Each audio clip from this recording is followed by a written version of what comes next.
આજે આપણે એવો પાવડર બનાવીશું જે માત્ર 1 ચમચી પાવડર તમને 300 જેટલા રોગોથી દૂર રાખશે અને જ્યાં સુધી જીવશો ત્યાં સુધી ડાયાબિટીસ તો દૂર રહેશે જ, પણ તમને વધતા વજનને પણ અટકાવશે અને કેટલીય બીમારીઓને દૂર રાખશે અને હંમેશા તમે નિરોગી રહેશો જો તમે દરરોજના માટે આ 1 ચમચી પાવડરનો ઉપયોગ કરશો.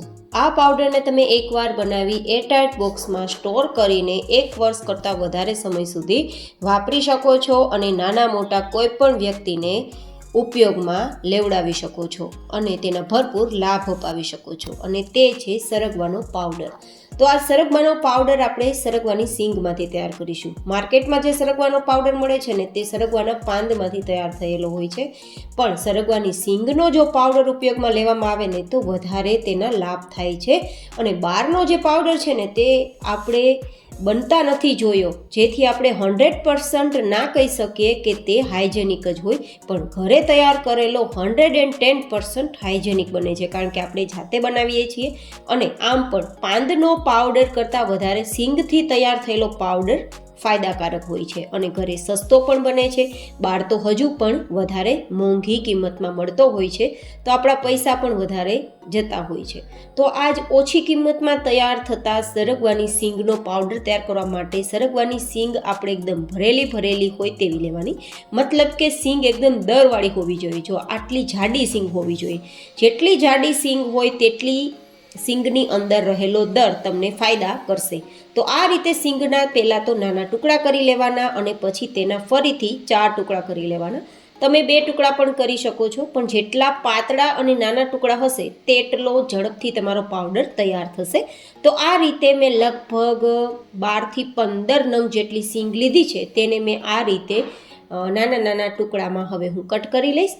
અને આ રીતે લગભગ બધી જ સિંગના ટુકડા તૈયાર થઈ ગયા બાદ હવે આપણે તેને ડ્રાય કરીશું. તો ડ્રાય કરવા માટે આ રીતે કોઈ પણ કાણાવાળી પ્લેટ હોય ને તો વધારે સારું, ના હોય તો તમારે કપડામાં આ રીતે એકદમ છૂટી પાથરી દેવાની, જેથી ફટાફટ સુકાઈ જાય.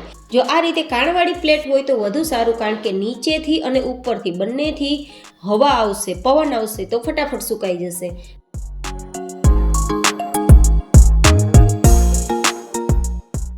મારી પાસે 2 પ્લેટ છે, મેં 2 પ્લેટમાં થોડી આ રીતે પાથરી દીધી છે અને પછી તેને સૂકવી દઈશ.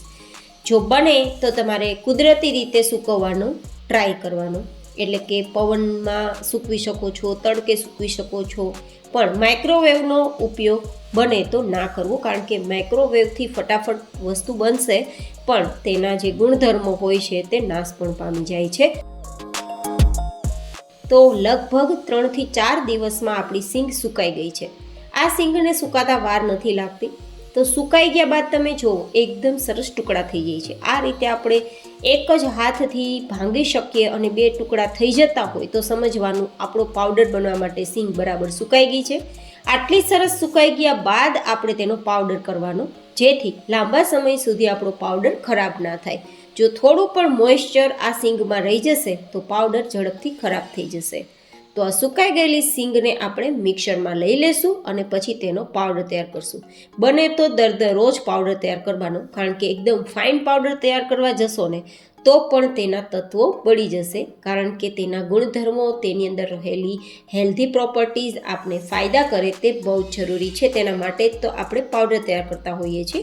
તો આ રીતે અધકચરો મેં પાવડર તૈયાર કર્યો છે. તમારે ચાળવો હોય તો ચાળી શકો છો, પણ આના જે રેસાવાળો તૈયાર થયેલો પાવડર તમે કોઈ પણ વેરાયટીમાં ઉપયોગમાં લેશો તો તમને ખબર પણ નહીં પડે અને તમે ખાઈ પણ શકશો.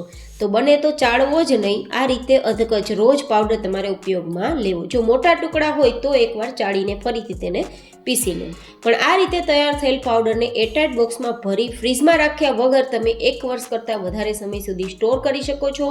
અને તમે પરોઠાના લોટ બાંધતી વખતે 1 ચમચી પાવડરનો ઉપયોગ કરી શકો છો, રોટલી બનાવતી વખતે 1 ચમચી પાવડરનો ઉપયોગ કરી શકો છો, થેપલા કોઈ પણ પ્રકારની વેરાયટી બનાવતી વખતે 1 ચમચી પાવડરનો ઉપયોગ કરી શકો છો. અને દરરોજ હરેકના ઘરમાં શાક અને દાળ તો બનતા જ હોય છે, તો દાળ અથવા શાકમાં પણ 1 ચમચી પાવડર ઉમેરશો તો ગ્રેવીનું કામ પણ કરશે, સ્વાદનું કામ પણ કરશે અને હેલ્થનું કામ પણ કરશે. તો કોઈ પણ ઉંમરની વ્યક્તિને સરગવો ખવડાવવો મુશ્કેલ થઈ જતું હોય અથવા ખાવો પસંદ ના હોય તો આ રીતે તમે ખવડાવી શકો છો અને તમે પણ ખાઈ શકો છો અને આ સરગવાના હેલ્ધી પ્રોપર્ટીઝ તમે મેળવી શકો છો અને ઘણા બધા રોગોથી તમે દૂર રહી શકો છો. તો ડાયાબિટીસ, વધતા વજન અને ઘણા બધા રોગોનો દુશ્મન સરગવો તમને અદ્ભુત ફાયદા કરશે. તો કેવી લાગી તમને આ પાવડર બનાવવાની રેસીપી? મને તમારા ફીડબેક કોમેન્ટમાં જરૂર બતાવજો. ફરી મળીશું એક નવી જ એન્ડ હેલ્ધી રેસીપી સાથે. ત્યાં સુધી stay healthy and stay happy.